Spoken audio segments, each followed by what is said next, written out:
സഭ അന്നു കണ്ട ശക്തി വൈഭവം ഭൂവി പുത്തൻ കണ്ട ക്രിസ്തുയായി തീരട്ടെ.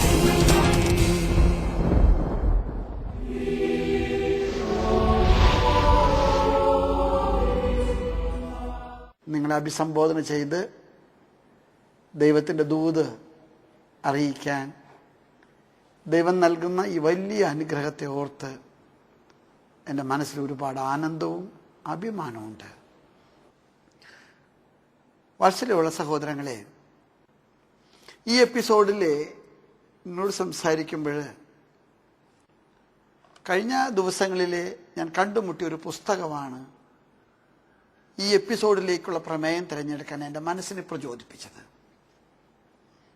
നിങ്ങൾക്കറിയാം, ഡിസംബർ മാസത്തിലെ ഞങ്ങളുടെ മെത്രാന്മാരുടെ വാർഷിക സമ്മേളനം പാലാരിവട്ടത്തുള്ള POCയിൽ വെച്ച് നടക്കുകയുണ്ടായി. തദവസരത്തിൽ അവിടെ റിലീസ് ചെയ്യപ്പെട്ടൊരു പുസ്തകം ആൻഡോ അക്കര എന്ന് പറയുന്ന ഒരു പത്രപ്രവർത്തകൻ കണ്ടമാലിലെ പാവപ്പെട്ട ക്രിസ്ത്യാനികൾക്ക് നേരെ നടന്ന ആക്രമണത്തെ സംബന്ധിച്ച് എഴുതിയൊരു പുസ്തകം. ഈ പുസ്തകത്തിൻ്റെ ഒരു മലയാള പരിഭാഷ തൃശ്ശൂർ അതിരൂപതയിലെ ഒരു വൈദികൻ, വടക്കാഞ്ചേരി ഫൊറോന പള്ളി വികാരിച്ചൻ, ദേവസി പന്തല്ലൂക്കാരനച്ചൻ, അദ്ദേഹം എൻ്റെ ഒരു സഹപാഠിയാണ്. അദ്ദേഹം സെൻറ് തോമസ് കോളേജിൻ്റെ പ്രിൻസിപ്പളാണ്. അദ്ദേഹം മലയാളത്തിലേക്ക് പരിഭാഷപ്പെടുത്തി. ഏതാണ്ട് 250ഓളം പേജ് വരുന്ന ഈ പുസ്തകം ഞാൻ വളരെ കൗതുകത്തോടുകൂടെ മറച്ചു നോക്കി. ഈ പുസ്തകത്തിലെ ഏറ്റവും പ്രധാനപ്പെട്ട പ്രമേയം, അതിൻ്റെ തലവാചകം തന്നെയാണ് 21ാം നൂറ്റാണ്ടിലെ ആദിമ ക്രൈസ്തവ രക്തസാക്ഷികൾ. ഈ പുസ്തകത്തിലെ ജൂണോ നായിക് എന്ന് പറയുന്ന ഒരു പുതിയ ക്രിസ്ത്യാനിയുടെ വീരോചിതമായിട്ടുള്ള ഒരു സാക്ഷ്യമുണ്ട്. അതെന്നെ ഹഠാത് ആകർഷിച്ചു. അദ്ദേഹം ഒരു പട്ടാളക്കാരനായിരുന്നു. അദ്ദേഹം ക്രൈസ്തവ വിശ്വാസത്തിലേക്ക് കടന്നു വന്നു. അദ്ദേഹത്തിന് ക്രൈസ്തവ വിശ്വാസത്തിലേക്ക് കടന്നു വരുമ്പോൾ ഉണ്ടായ വലിയൊരു സന്തോഷം. അദ്ദേഹം പറഞ്ഞത് ഇപ്രകാരമാണ്: എൻ്റെ എല്ലാ പ്രശ്നങ്ങളും അവസാനിച്ചു, എൻ്റെ സർവ്വ പ്രതിസന്ധികളും തീർന്നു, ഞാൻ എൻ്റെ വിജാതീയ മതം ഉപേക്ഷിച്ചു, ഞാൻ ക്രിസ്തുവിലെ മാമുദീസായിലെ പുതിയ ജന്മമായി മാറ്റപ്പെട്ടു, ഇനി എനിക്കൊരു പ്രശ്നവുമില്ല, എനിക്കൊരു പ്രതിസന്ധിയുമില്ല. വളരെ സന്തോഷത്തോടു കൂടിയിട്ടാണ് അദ്ദേഹം ക്രിസ്തു മത വിശ്വാസത്തിലേക്ക് കടന്നു വന്നത്.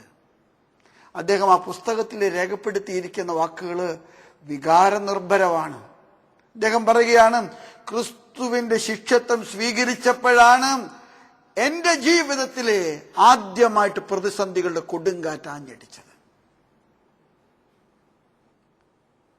എൻ്റെ പ്രശ്നങ്ങൾ അവസാനിച്ചു എന്നാണ് ഞാൻ കരുതിയത്. പക്ഷേ എൻ്റെ പ്രശ്നങ്ങൾക്ക് ആരംഭം കുറിക്കുന്നത് അവിടെയാണ്.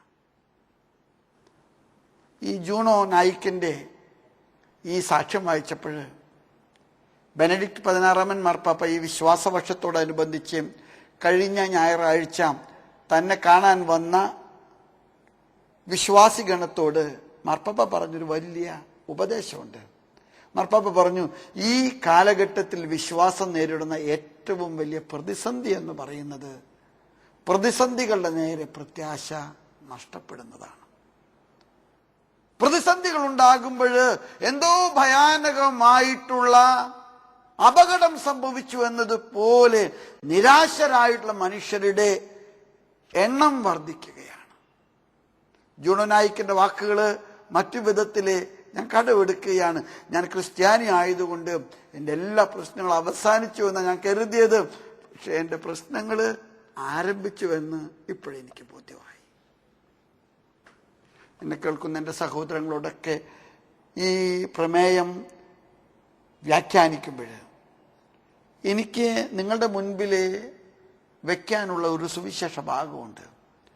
മർക്കോസിന്റെ സുവിശേഷത്തിലെ 4-ാമത്തെ അധ്യായത്തിലെ 35-41 തിരുവചനങ്ങൾ, 35 തുടങ്ങി 41 വരെയുള്ള ഒരുപക്ഷെ ഏറെ പ്രാവശ്യം നമ്മൾ ധ്യാന വിഷയമാക്കിയിട്ടുള്ള ഒരു സുവിശേഷ പാഠമാണിത്. പക്ഷെ ഈ കാലഘട്ടത്തിന്റെ പശ്ചാത്തലത്തിൽ ഒരിക്കൽ കൂടെ ധ്യാന വിഷയമാക്കാനായിട്ട് ദൈവം നിർദ്ദേശിക്കുന്ന ഒരു സുവിശേഷ ഭാഗമാണിത്. സന്ധ്യയായപ്പോൾ അവൻ തന്റെ ശിഷ്യന്മാരോട് പറഞ്ഞു, നമുക്ക് അക്കരയിലേക്ക് യാത്ര ചെയ്യാം.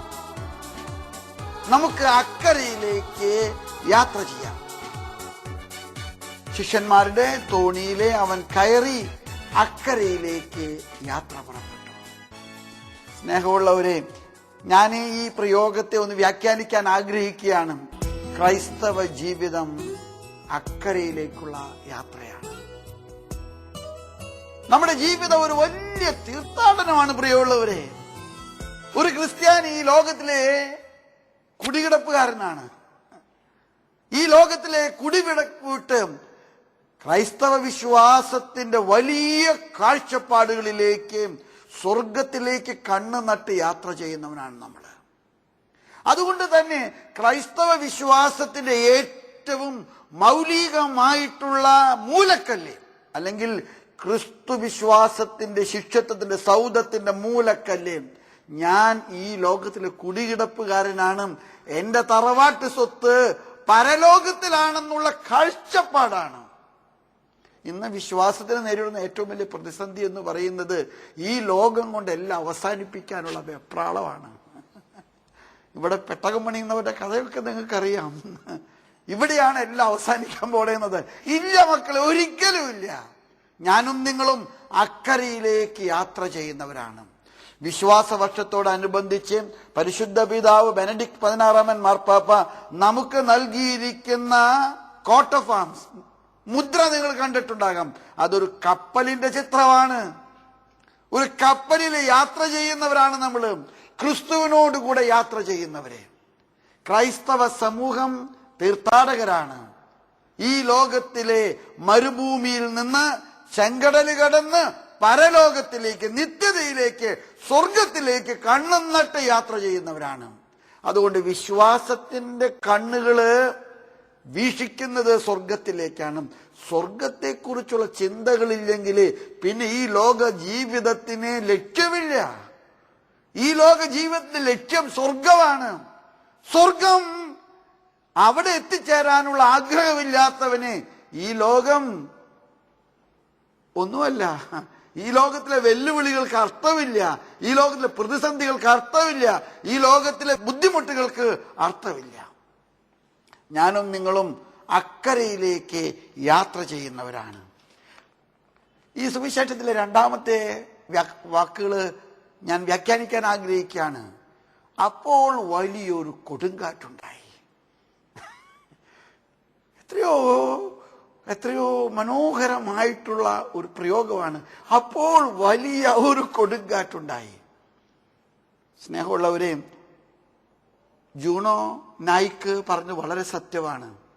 ഞാൻ ക്രിസ്ത്യാനിയായപ്പോഴെല്ലാ പ്രശ്നം തീർന്നെന്നാണ് വിചാരിച്ചത്. എന്റെ മാമോദീസ എനിക്ക് വലിയ ആഹ്ലാദം നൽകി. കാരണം എന്റെ സർവ്വ പ്രശ്നങ്ങളും അവസാനിച്ചു എന്ന് ഞാൻ കരുതി. പക്ഷേ ഞാൻ ഇപ്പോഴും മനസ്സിലാക്കുന്നു, എന്റെ ക്രിസ്തുവിലുള്ള വിശ്വാസമാണ് എന്റെ ജീവിതത്തിലെ ഏറ്റവും വലിയ കൊടുങ്കാറ്റ്. എന്നെ കേൾക്കുന്ന എന്റെ സഹോദരങ്ങളോടൊക്കെ എനിക്ക് പറയാൻ ആഗ്രഹമുണ്ട്, ക്രിസ്ത്യാനിയായിട്ട് ജീവിക്കുക എന്ന് പറഞ്ഞ എളുപ്പമല്ല കേട്ടോ, എളുപ്പമല്ല. പലരുടെയും ധാരണ ക്രിസ്ത്യാനിയായി കഴിഞ്ഞാൽ എളുപ്പമാകുമെന്ന. ഒന്നുമല്ല. ക്രിസ്ത്യാനിയായിട്ട് ജീവിക്കുന്നവൻ കൊടുങ്കാറ്റുകളുടെ നടുവിലാണ്. കാറ്റുപിടിച്ച പായക്കപ്പലാണ് ക്രൈസ്തവ വിശ്വാസം എന്ന് തിരിച്ചറിയ വെല്ലുവിളികളുടെ നടുവിലാണ്. ഈ ലോകത്തിന്റെ സുഖങ്ങളും ജഡത്തിന്റെ മോഹങ്ങളും പിശാചിന്റെ പ്രലോഭനങ്ങളും ആസക്തികള്, ഇതിന്റെ ഒക്കെ കൊടുങ്കാറ്റ് ആഞ്ഞടിക്കുന്ന ഒരു പായക്കപ്പലാണ് ക്രൈസ്തവ വിശ്വാസം. ഈ പായക്കപ്പലിന്റെ നടുവിലാണ് ഞാനും നിങ്ങളും തീർത്ഥാടനം ചെയ്യുന്നത്. അതുകൊണ്ട് പ്രതിസന്ധികളില്ലാത്ത ഒരു ക്രൈസ്തവ വിശ്വാസത്തെക്കുറിച്ച് സ്വപ്നം കാണുന്നവരെല്ലാവരോടും എനിക്ക് പറയാനുള്ളത്, നിങ്ങൾ ക്രിസ്ത്യാനികളല്ല. സങ്കടങ്ങള്, വേദനകള്, ദുഃഖങ്ങള്, ദുരിതങ്ങള്, ഇതെല്ലാം നമ്മുടെ ജീവിതത്തിലെ വിശ്വാസത്തെ ഉറപ്പിക്കാനുള്ള ഉപാധികളാണെന്ന് നിങ്ങൾ തിരിച്ചറിയുക. ഈ കൊടുങ്കാറ്റുണ്ടായപ്പോഴെന്താ സംഭവിച്ചത്? ഈ വെള്ളത്തിലേക്ക് വെള്ളം ആഞ്ഞടിച്ചു. വള്ളത്തിന്റെ ബാലൻസ് തെറ്റുന്നത് പോലെയുള്ള ജീവിതം, പാളം തെറ്റുന്നത് പോലെയുള്ള അനുഭവം, എല്ലാ എല്ലാവരും ഭയപ്പെട്ടു എന്നാണ് പറഞ്ഞത്. ഇവിടെ നമുക്ക് രസം നൽകുന്ന ഒരു പരാമർശനമുണ്ട്. അപ്പോൾ അവൻ അമരത്ത് തലയണ വെച്ച് ശാന്തമായിട്ട് ഉറങ്ങി. അപ്പോൾ അവൻ അമരത്ത് തലയണ വെച്ച് ശാന്തമായിട്ട് ഉറങ്ങി. ഈ ശിഷ്യന്മാര് മഹാസൂത്രക്കാരായിരുന്നു. ഉറങ്ങുന്ന കർത്താവിന് ശല്യം ചെയ്തിട്ട് ഉപദ്രവം ഉണ്ടാക്കണ്ടെന്ന് കരുതിയിട്ട് അവര് പറ്റാവുന്ന പൊടിക്കൈയൊക്കെ പ്രയോഗിച്ചു. അവർ വെള്ളം ബക്കറ്റ് കൊണ്ട് കോരി ഒഴിച്ചു. പായ കപ്പല് പൊട്ടിപ്പോകാതിരിക്കാൻ മുറുകെ പിടിച്ചു. തങ്ങളാൽ പറ്റുന്ന സർവതന്ത്രങ്ങളും മന്ത്രങ്ങളും പ്രയോഗിച്ചിട്ട് അവസാനം അവർ ചെയ്യുന്ന ഒരു പ്രതിവിധിയുണ്ട്. ഒരുപക്ഷെ പ്രശ്നത്തിന്റെ അന്ത്യം കുറിക്കുന്നത് അവിടെയാണ്. അവർ ഉറക്കെ നിലവിളിച്ചുകൊണ്ട് അവനെ വിളിച്ചുണർത്തി. ഗുരുവേ, ഞങ്ങൾ നശിക്കുന്നു, നീ ഇതൊന്നും കാണുന്നില്ലേ? അവനെ വിളിച്ചുണർത്തി. ഒരുപക്ഷെ പ്രാർത്ഥന എന്ന് പറയുന്ന വലിയ ആത്മീയ അനുഭവത്തിന്റെ നിർവചനം എന്താണെന്ന് എന്നോട് ചോദിച്ചാലേ, പ്രാർത്ഥന എന്ന് പറയുന്നത് ദൈവത്തെ വിളിച്ചുണർത്തുന്ന കാഹളമാണ്. ദൈവത്തെ വിളിച്ചുണർത്തുന്ന കാഹളമാണ് എൻ്റെ സഹോദരങ്ങളെ. പ്രാർത്ഥിക്കുന്ന മനുഷ്യൻ ദൈവത്തെ ഉണർത്തുന്നവനാണ്. അവന്റെ ജീവിതത്തിലെ ദൈവത്തിന്റെ സാന്നിധ്യം അവൻ ഉണർത്തുന്നു. അതുകൊണ്ട് പലപ്പോഴും എനിക്ക് നിങ്ങളോട് പറയാനുള്ള ഒരേ ഒരു സന്ദേശം ഇതാണ്: വിളിച്ചുണർത്തുക അവനെ. അവൻ നിങ്ങളുടെ തോണിയുടെ അമരത്ത് തലയണ വെച്ച് കിടന്നുറങ്ങുന്നുണ്ട്. അവനെ വിളിച്ചുണർത്തുക. ധാരാളം സഹോദരങ്ങള് പലപ്പോഴും പ്രതിവിധികൾക്ക് പുറത്തു പോയിട്ട് അന്വേഷിക്കാറുണ്ട്. മന്ത്രവാദത്തിനും ലോട്ടറിക്കും മദ്യപാനത്തിനും ഒക്കെ പോകുന്ന ധാരാളം പേരുണ്ട്. എന്നെ കേൾക്കുന്ന നിങ്ങൾ തന്നെയുണ്ട്. സ്ലീഹന്മാരെ ബക്കറ്റ് കൊണ്ട് വെള്ളം കോരിയെടുത്ത് ഒഴിച്ചു കളഞ്ഞതുപോലെ എത്രയോ പേരാണെന്നറിയുമോ മന്ത്രവാദത്തിന് പോകുന്നത്. ഈ സംപ്രേഷണം ചെയ്യുന്ന തൃശ്ശൂരത്തെ സ്റ്റുഡിയോയിൽ നിന്നാണ്. എത്രയോ മലബാറിൽ നിന്നുള്ള പാവപ്പെട്ട മനുഷ്യരാണെന്നറിയുമ്പോൾ ഞങ്ങളുടെ തൃശ്ശൂർ വന്നിട്ട് അവണേങ്കാടനെ, ചാത്തനെ, പെരുങ്ങോട്ടുകരയിലെ ഒക്കെ പോയിട്ട് ഞങ്ങൾ തൃശ്ശൂർക്കാരൊന്നും ഇവിടെയല്ല പോകുന്നത്, അവർ വേറെ സ്ഥലത്തായിരിക്കും പോകുന്നത്. എത്രയോ മനുഷ്യരാണ്. മനസ്സിലാക്കുക നിങ്ങൾ, നമ്മുടെ ജീവിതത്തിന്റെ തോണിയിലാണ് കർത്താവ് കിടന്നുറങ്ങുന്നത്. നമ്മുടെ കുടുംബത്തിന്റെ നടുവിലാണ് കർത്താവ് ഉറങ്ങുന്നത്. നമ്മുടെ സമൂഹത്തിന്റെ നടുവിലാണ് കർത്താവ് സന്നിഹിതനായിരിക്കുന്നത്. അവിടുത്തെ വിളിച്ചുണർത്താൻ നമുക്ക് കഴിയട്ടെ. അവിടുത്തെ വിളിച്ചുണർത്താൻ നമുക്ക് സാധിക്കട്ടെ. കർത്താവ് ഉണർന്ന ശേഷം ശിഷ്യന്മാരോട് ചോദിച്ച ചോദ്യമുണ്ട്: ഭോഷന്മാരെ, നിങ്ങൾ ഭയപ്പെട്ടു പോയോ? സത്യം പറഞ്ഞാൽ ഇതിലും വലിയൊരു തമാശ ഈ കാലഘട്ടത്തിൽ ഞാൻ കേട്ടിട്ടില്ല. ഭോഷന്മാരെ, നിങ്ങൾ ഭയപ്പെട്ടു പോയോ? നിങ്ങൾ ഭയപ്പെട്ടു പോയോ? നിങ്ങൾ എന്തിന് നിരാശപ്പെടുന്നു? നിങ്ങൾ എന്തിന് നിരാശപ്പെടുന്നു?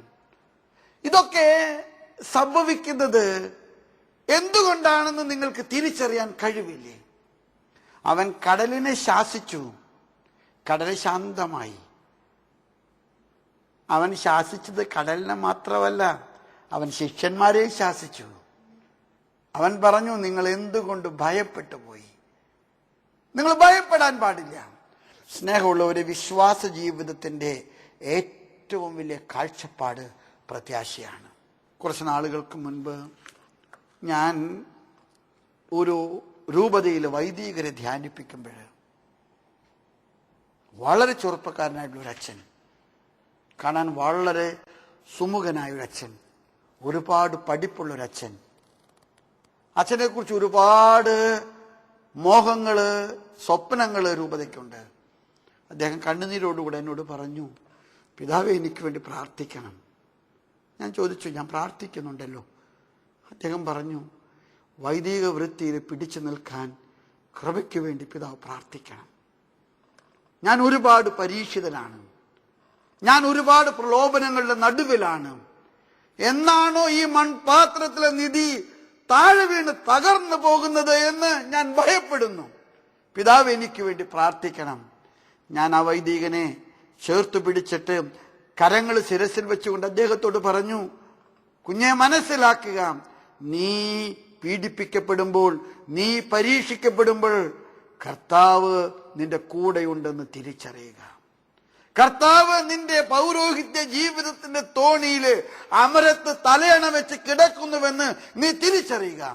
അവിടുത്തെ വിളിച്ചുണർത്തുക, കരം പിടിക്കുക. അവിടുത്തെ കരത്തോട് ചേർത്ത് നീ യാത്ര ചെയ്യുക. ഞാൻ ചിലപ്പോഴൊക്കെ ആളുകളോട് പറയാറുണ്ട്, പ്രാർത്ഥന എന്ന് പറയുന്നത് ദൈവത്തെ വിളിച്ചുണർത്തുന്നതാണ്. എന്റെ ദൈവം എന്റെ കൂടെയുണ്ട്. ദൈവത്തിന്റെ കൂടെയുള്ള എന്റെ തീർത്ഥാടനമാണ് എന്റെ ക്രൈസ്തവ ജീവിതം എന്നുള്ള തിരിച്ചറിവ്. അതുകൊണ്ട് തന്നെ നിങ്ങൾ നിസ്സഹായരാകുമ്പോഴും, നിങ്ങൾ ബലഹീനരാകുമ്പോഴും, നിങ്ങൾ തകർക്കപ്പെടുമ്പോഴും കർത്താവിനെ വിളിച്ചുണർത്താൻ, കർത്താവിന്റെ സാന്നിധ്യം അനുഭവിക്കാൻ, കർത്താവിന്റെ കരം പിടിച്ച് യാത്ര ചെയ്യാൻ, അതിനുള്ള കൃപയ്ക്ക് വേണ്ടി നമുക്ക് പ്രാർത്ഥിക്കാം. യോഹന്നാന്റെ സുവിശേഷം 12-ാമത്തെ അധ്യായം 20-ാമത്തെ തിരുവചനങ്ങൾ വളരെ ശ്രദ്ധേയമാണ്. ബെത്സൈദായിൽ നിന്ന് വന്ന ഗ്രീക്കുകാരെ, അപ്പസ്തോലന്മാരെ കൂട്ടുപിടിച്ച് കർത്താവിനെ കാണാൻ അവിടത്തോട് സമയം ചോദിച്ചപ്പോൾ അവിടുന്ന് പറഞ്ഞു, ഇതാ മനുഷ്യപുത്രൻ മഹത്വത്തിലേക്ക് പ്രവേശിക്കാനുള്ള സമയമായിരിക്കുന്നു. The time has come, the Son of Man is entering into his glory. മഹത്വത്തിലേക്ക് മനുഷ്യപുത്രൻ ഇതാ പ്രവേശിക്കാനുള്ള സമയമായിരിക്കുന്നു. എന്നിട്ട് കർത്താവ് മഹത്വം എന്ന മനോഹരമായിട്ടുള്ള സ്വപ്നത്തെക്കുറിച്ച് നിർവചിക്കുന്നുണ്ട്. എന്താണ് മഹത്വം? കോതമ്പ് മണി നിലത്ത് വീണ് എപ്പോഴാണോ അഴിയുന്നത്, ധാരാളം നാമ്പുകൾക്ക് ജന്മം നൽകും. എപ്പോഴാണോ നിങ്ങളുടെ ജീവിതം തകർക്കപ്പെടുന്നത്, ആ തകർക്കപ്പെടുന്ന കല്ലറകളിൽ നിന്നാണ് ഉത്ഥാനത്തിന്റെ കാഹളം മുഴങ്ങുന്നത്. ദുഃഖവെള്ളിയാഴ്ചയിൽ നിന്നാണ് ഉയർപ്പിന്റെ സ്തുതിഗീതം അണപൊട്ടി ഒഴുകുന്നത്. നമ്മുടെ ജീവിതത്തിലെ, നമ്മുടെ ചുറ്റുപാടുകളിലെ, നമ്മുടെ സങ്കടങ്ങളിലെ, നമ്മൾ അനുഭവിക്കുന്ന പ്രതിസന്ധികളിലെ കർത്താവിന്റെ സാന്നിധ്യമുണ്ടെന്നുള്ള ഒരു തിരിച്ചറിവിലേക്ക് നിങ്ങളെ നയിക്കാൻ കർത്താവ് കാരണമാകട്ടെ. ഈ ശുശ്രൂഷ അതിനുള്ളൊരു ഉപാധിയാകട്ടെ. ഞാനും നിങ്ങളും അനുഭവിക്കുന്ന സങ്കടങ്ങളിലെ കർത്താവിന്റെ മഹത്വം ഒളിച്ചു വെച്ചിരിക്കുന്നുവെന്ന് തിരിച്ചറിയുക. ദൈവം നിങ്ങളെ അനുഗ്രഹിക്കട്ടെ. ഞാൻ നിങ്ങൾക്ക് വേണ്ടി പ്രാർത്ഥിക്കുന്നു.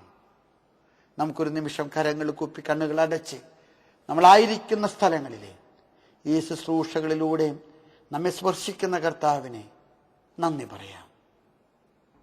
അവിടുത്തെ ഇടപെടലിന് വേണ്ടി നമുക്ക് പ്രാർത്ഥിക്കാം. ഞങ്ങളുടെ ജീവിതമാകുന്ന തോണിയിലെ, ഞങ്ങളുടെ കുടുംബ ജീവിതമാകുന്ന വലിയ വെള്ളത്തിലെ, ഞങ്ങളുടെ സഭയുടെ ക്രൈസ്തവ വിശ്വാസമാകുന്ന വലിയ നൗകയിലെ അമരത്ത് തലയണ വെച്ച് ഞങ്ങളുടെ കൂടെ യാത്ര ചെയ്യുന്ന കർത്താവേ, നിന്നെ ഞങ്ങൾ ആരാധിക്കുന്നു, സ്തുതിക്കുന്നു, അങ്ങയ്ക്ക് മഹത്വം കരയേറ്റുന്നു. വലിയ കൊടുങ്കാറ്റ് ആഞ്ഞടിക്കുന്ന ഞങ്ങളുടെ ജീവിതങ്ങള്, ഞങ്ങളുടെ കുടുംബങ്ങള്, ഞങ്ങളുടെ സഭാ സമൂഹങ്ങള്, വെള്ളം മുഴുവൻ വഞ്ചിയിലോട്ട് കയറി വെള്ളം താഴെ മുങ്ങുമോ എന്ന് പേടിക്കുന്ന നിമിഷമാണ് കർത്താവേ. ഞങ്ങൾ കടന്നു പോകുന്ന പ്രതിസന്ധികൾ വളരെ വലുതാണ്.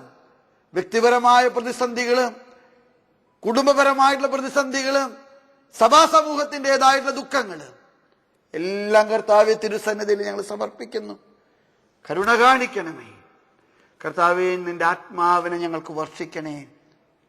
നിന്റെ ആത്മാവിലൂടെ പ്രത്യാശയോടുകൂടെ സ്നേഹത്തോടെ നിറവിലെ നിന്റെ മുഖത്തേക്ക് നോക്കാൻ ഞങ്ങളെ നീ കഴിവുള്ളവരാക്കണേ. എന്നെ കേൾക്കുന്ന എല്ലാ ജനങ്ങളുടെയും ആവശ്യങ്ങൾ, അവശതകൾ, സങ്കടങ്ങൾ, ദുഃഖങ്ങള്, പ്രതിസന്ധികളെല്ലാം ഏറ്റെടുക്കണേ കർത്താവേ. എല്ലാവരെ അനുഗ്രഹിക്കണേ കർത്താവേ. ഈ ശുശ്രൂഷയെ നിന്റെ നാമത്തിന്റെ മഹത്വത്തിന്, നിന്റെ ജനത്തിന്റെ നന്മയ്ക്ക് നീ കാരണമാക്കണേ. ആമേൻ.